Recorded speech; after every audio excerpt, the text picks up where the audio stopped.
And this is Tom Fox back for another episode, and you are in for an Uber treat today because I'm in for an Uber treat. And that is we're going to get to visit with Brandon Daniels. Brandon, first of all, welcome and thank you so much for taking the time to visit with me today. Yes, thank you, Tom. It's good to get a chance to touch base again. So, Brandon, could you give our audience just a flavor of your professional background? Sure, yeah. I mean, my overarching thread throughout my background is crisis management. So I've been managing large-scale litigation, investigation, compliance crisis matters for almost 20 years. I have done everything from managing aspects of the LIBOR investigations, namely some of the management issues and market manipulation issues in LIBOR, to the FX matters, to the issues where some companies were essentially alleged to have bribed officials in China with appointments of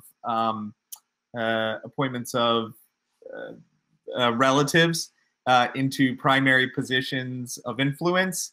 Yeah, that's my background. I also have one slight nuance to my background. I was first a technologist by hobby. If you go back about 15 years ago, I then became a practitioner through study, failing a lot when I first started trying to use technology in my big investigations or compliance remediation functions, and then eventually becoming one of the folks that's really driving technology into major compliance programs today. Yesterday, I was talking to a health and safety professional, and I brought up the Exxon Valdez, and he said his department studies that once a year from a crisis management perspective. So perhaps one day we can visit on crisis management, because I find the lessons in the major crisis management situations, literally going back 50 years, are still relevant today. Absolutely. Yeah. I mean, it's incredible. So I had the opportunity to work on the Joint Acquisition Task Force, which was the COVID-19 response effort, the interagency COVID-19 response effort. And lessons that I feel like I learned even 10 years ago in how to manage crisis, namely treating things with urgency, but at the same time having pillars of confidence and pillars of clear and transparent decision making, really came into play. And so it's a continually evolving field, because the span and scope of crises feels like it has almost exponential growth from what it might have been 20 years ago, but at the same time, the same fundamental principles of managing them effectively sustain and maintain through the test of time. Brandon, as much as I would love to visit with you on that topic for this podcast, we're actually here to talk about third parties in the compliance context. And I first want to start with, as we record this in 2021, third parties are still seen as the highest risk in FCPA compliance. After 15 plus years in the modern era of FCPA enforcement, do you have any idea why they continue to be such a difficult issue for compliance professionals? I think there are three reasons why third parties, whether it's in the context of a joint venture or coordinated activities in commerce, represent such a substantial challenge in day-to-day FCPA compliance or just broader comprehensive compliance needs. And that's because you have an organization that is not potentially aligned to the same practices, the same policies, the same procedures that you are, supporting your efforts in potentially a much more heavily regulated setting, whether that's jurisdictional or it's just the framework of the industry that you work in. You have defense systems entities or electric grid companies that rely on startup software providers, right? And those two segments of the market are incredibly different in terms of what regulations, what standard practices, what regulatory scrutiny they're subject to. And so the first thing is you've got an asynchronous view of compliance across primary companies and then their third parties, whether again in a joint venture or potentially an acquisition or in just coordinated commerce. The second thing that occurs is that when you invite a third party into a critical part of your infrastructure, right? Not delivering cleaning products to one of your facilities, even though that's become more critical through COVID. When you invite someone into how you actually manufacture your product, whether it's an OEM or whatever it might be, you are actually inviting them into your operational environment. And I think that is a change in thinking across corporate America. The traditional sort of compliance practices really manage those areas where you have direct control and influence. So it's your own people, it's your own processes, it's your own infrastructure.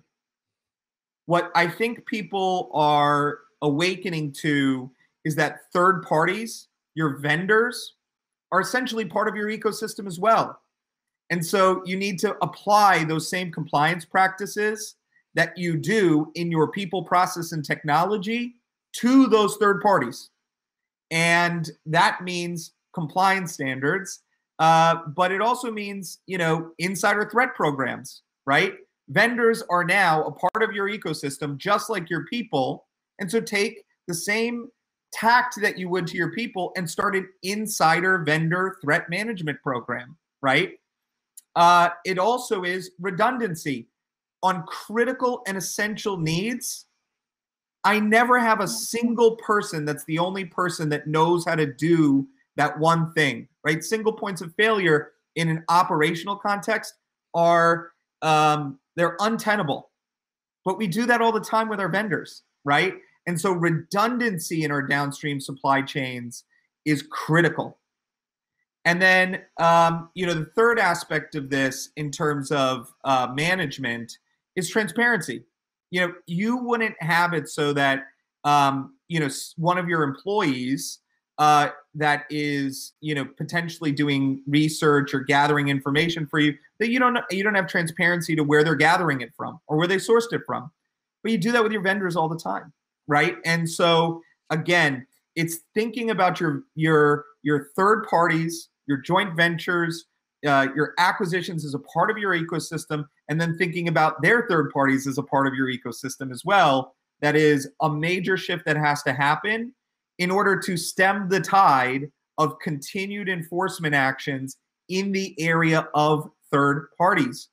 If you are in a heavily regulated space, guess what? So are your vendors, because they are a part of your infrastructure, just like your people, just like your process, just like your technology.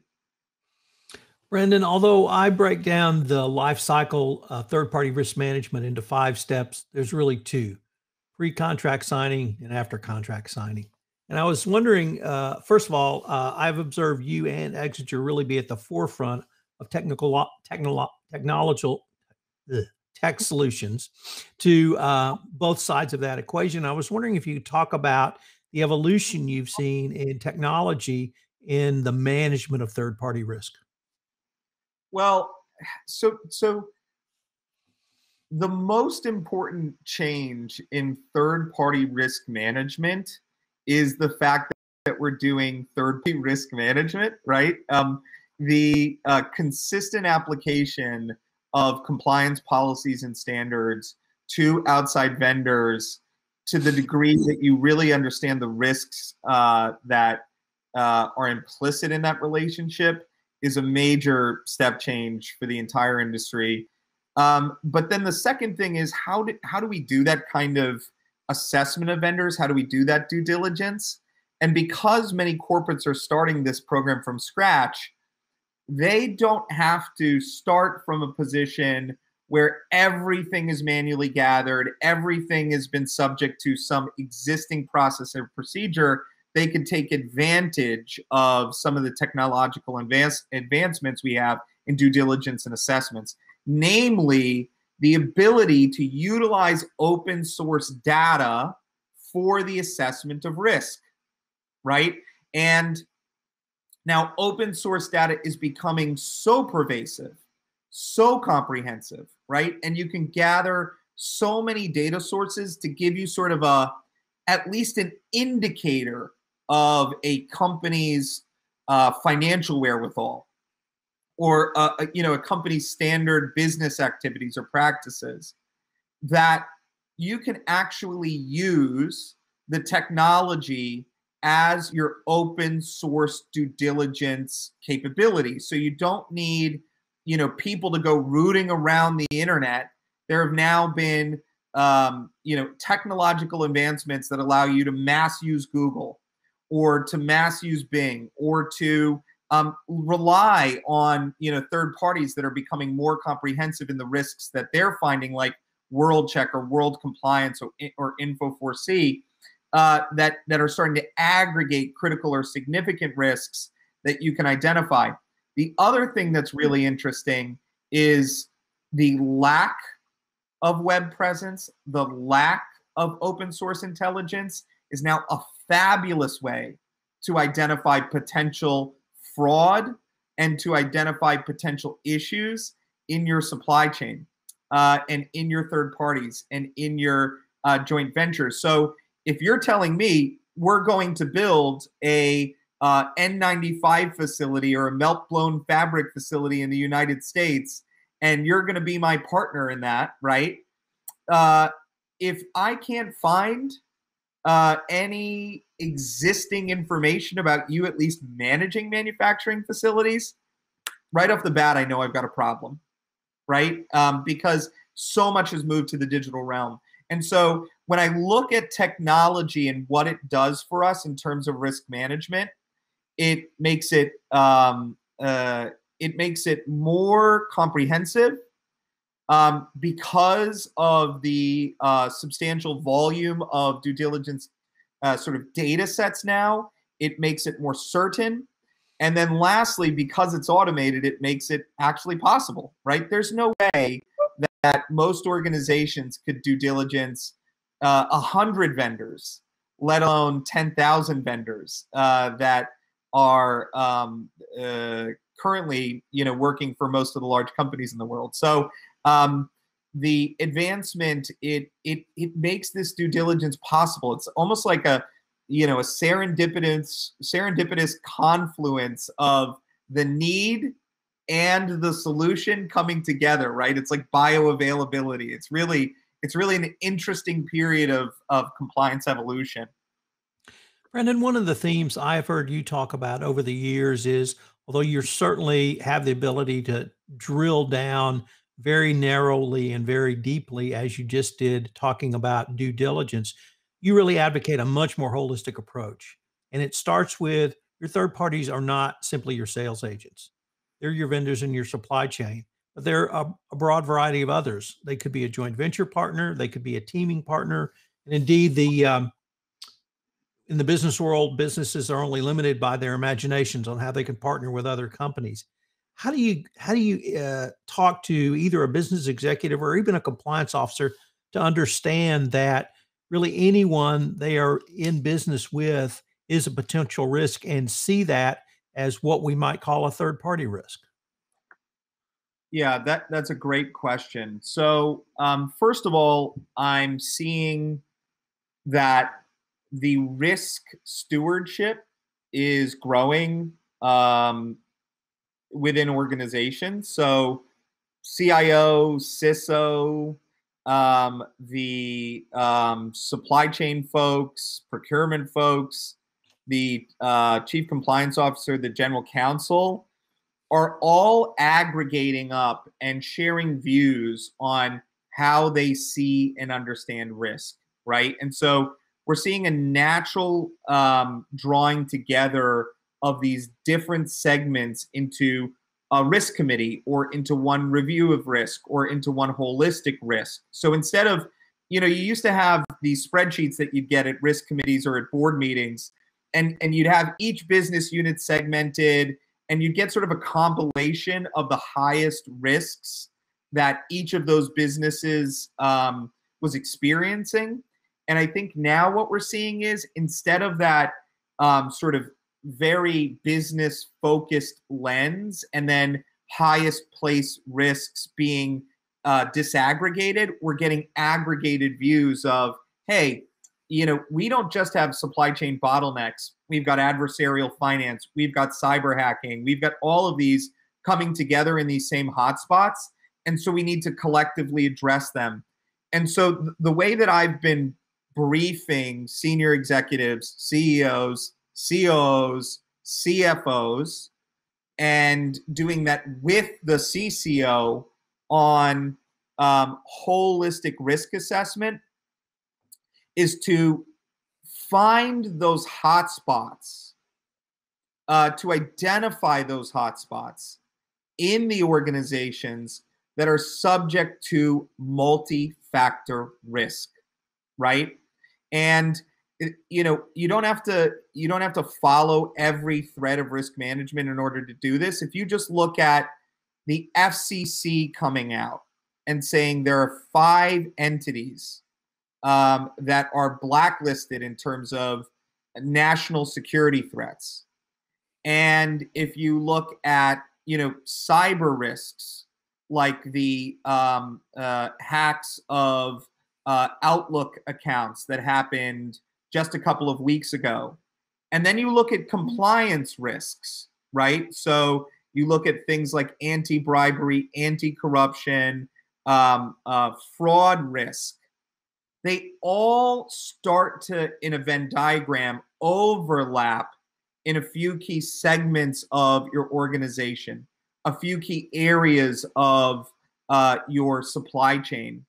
And they allow you to illustrate how today that's where those hotspots are, but then they could move here tomorrow, or they could move to another part of your business, or they could be subject to growth or geographical expansion.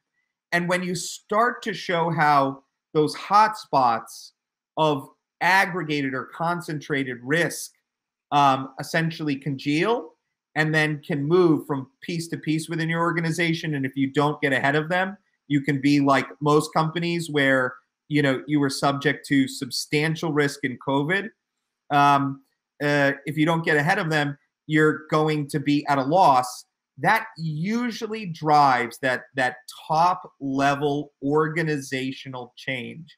The CEO, the COO, the CFO start to say the CCO is raising a view of our environment that mitigates our insurance premiums, right? Because we're subject to less loss.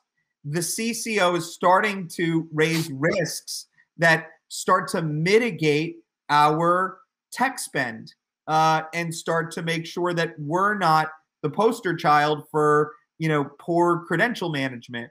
The CCO is starting to flag up issues related to new geographical environments and how those regulations could impede our ability to deliver to our customers. And that CCO engagement of holistic risk is something that starts to add real value to the rest of the business. And it's not just in one jurisdiction, Tom. I mean, if you look at Japan's reforms, if you look at the UK reform, if you look at the integrated defense review that the UK is about to implement to prioritize national security concerns in the review of potential M&A of UK companies by potential competitor nations, those are all bellwether points for where we're going, which is that you can't look at these things in a vacuum. You have to draw them together, determine where hotspots are, and then effectively mitigate them in order to stay ahead of both commercial disruption and regulatory enforcement. Brendan, 5 years ago or so in the prior election, not the most recent, I think people understood that data protection was a risk at the national security level. And then I think companies that contracted directly with the government began to understand their risk and the government's response to that. Once again, you guys have been talking about the national security risks for quite some time, and precedently, we had SolarWinds hack last fall announced. And the thing that struck me is obviously incredible damage to the U.S. government, but also incredible damage to U.S. corporations. And the message that you, as a public corporation, if you're hacked, that could be a national security concern, I think finally caught the public consciousness. Does that message that you and Carrie and others have been talking about for some time, is it finally beginning to resonate? It is. It is. And it resonates in lots of different areas. It doesn't just resonate in third-party risk management and in supply chain risk management. I've seen it start to be a critical differentiator in due diligence of acquisitions. So I've seen people starting to recognize supply chain risk and cyber risk management, and then what kind of practices and policies you have to mitigate some of the adversarial risks in investment discussions. I think it is starting to impact some of the joint venture and downstream collaboration conversations that you see in certain supply chain efforts. So it's starting to resonate that these risks within companies are issues of hygiene, right? So if I don't have a solid cyber program, there is a potential that I've got poor practices elsewhere. If I have if I've had issues with third parties in ABAC risk, right, there's a high probability that I have not managed some of the other areas of my supply chain, and I don't have good transparency into it, right? And so it's kind of like the indicia of risk is in and of itself important to understanding the propensity for other failings in your vendor ecosystem. But one of the things that you mentioned is the SolarWinds attack. And it doesn't hurt that the SolarWinds attack was by method and name a supply chain attack. SolarWinds was not hacked, and the methodology of the hack proves it. SolarWinds wasn't hacked to penetrate the SolarWinds network. SolarWinds was hacked to penetrate wherever the Orion software platform was going, right? The hack didn't form as malware into SolarWinds network. The hack was created to mimic the software framework of their Orion software that was then being deployed on to their customers, right? And so to understand the risk that your third parties could have to your ecosystem, to your compliance, to your capability, you don't have to look any further than that hack to understand that people understand that your vendor ecosystem is only as strong as your weakest link. And that the overlap between then that vendor risk management issue and potential national security down the line is intrinsic. If you've got any federal government customer or you have any critical infrastructure customer, if you're selling to Duke Energy, guess what? You're on the electrical grid, Tom, right? This isn't confined to just the 160,000 companies in the defense industrial base, or the 300,000 companies that support them, or just federal government contractors. Like if you look at DHS's mission, right? If you look at the integrated defense review that BEIS is doing in the UK, right? They're looking at critical infrastructure. It's 5G telecommunications ramp up.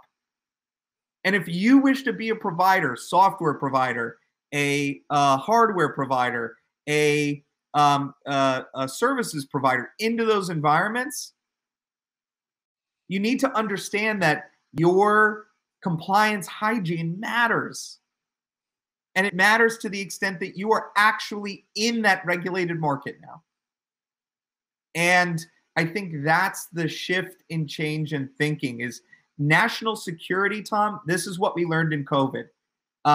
The inability to get N95 masks to healthcare frontline workers impacted civilian essential programs and impacted defense programs, right? If I can't get people to clean up defense facilities, right, I can't actually bring people into those defense facilities.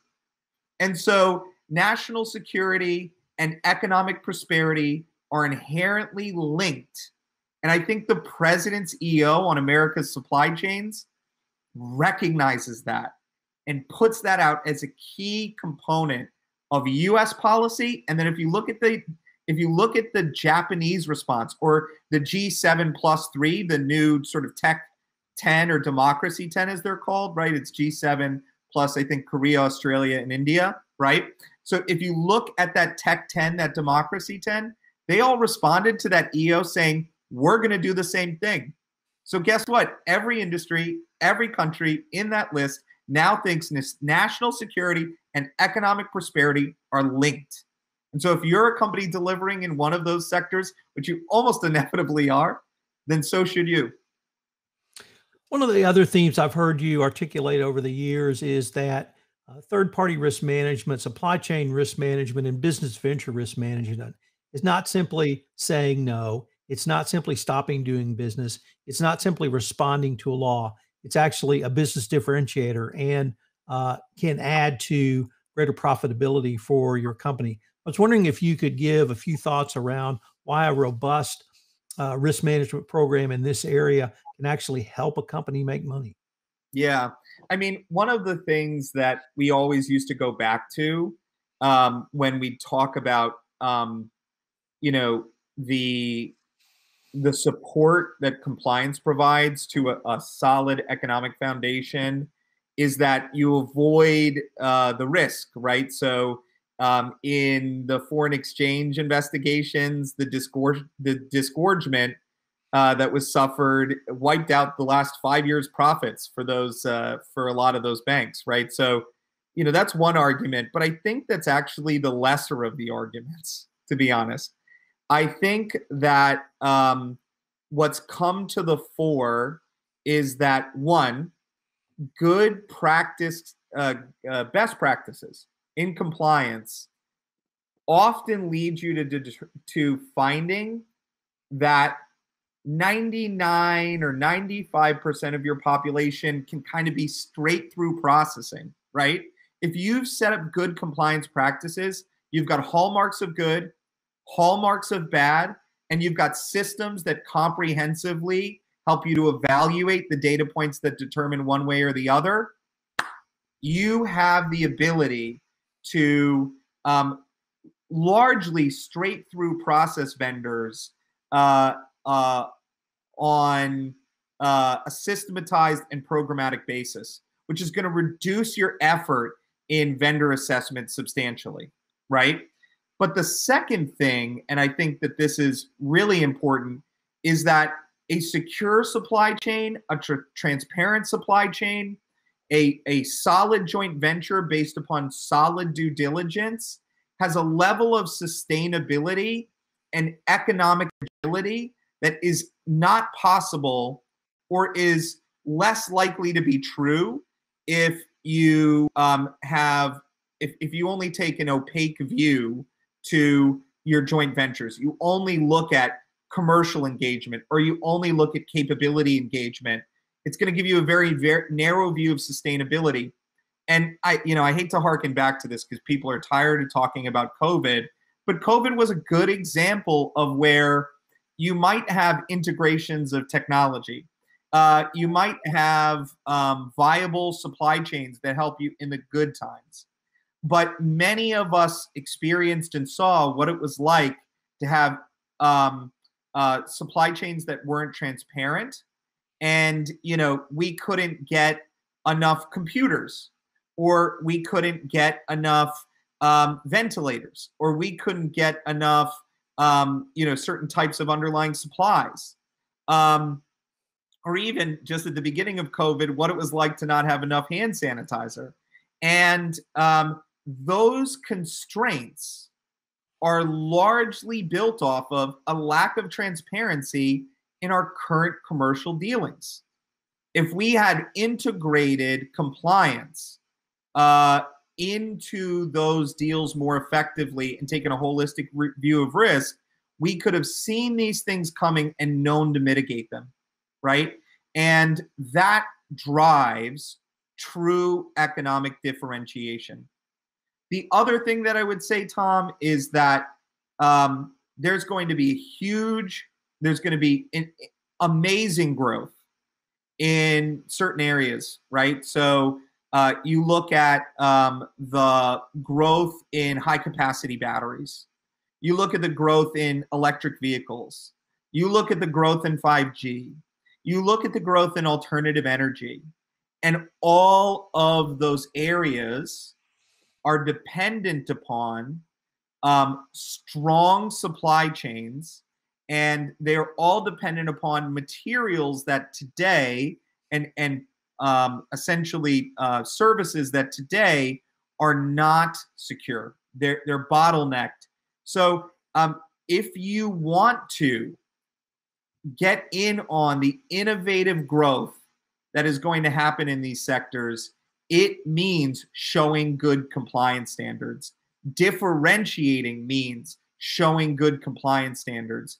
If you can show transparency to the vendors you're working with, if you can show good risk identification practices, if you can then show good mitigation practices, oh yeah, here are the 5 providers that I use for us. Here's all the bottlenecks that they have downstream. And you know what? Here's the market intelligence that I have on who I can contract with if I end up in a bad place.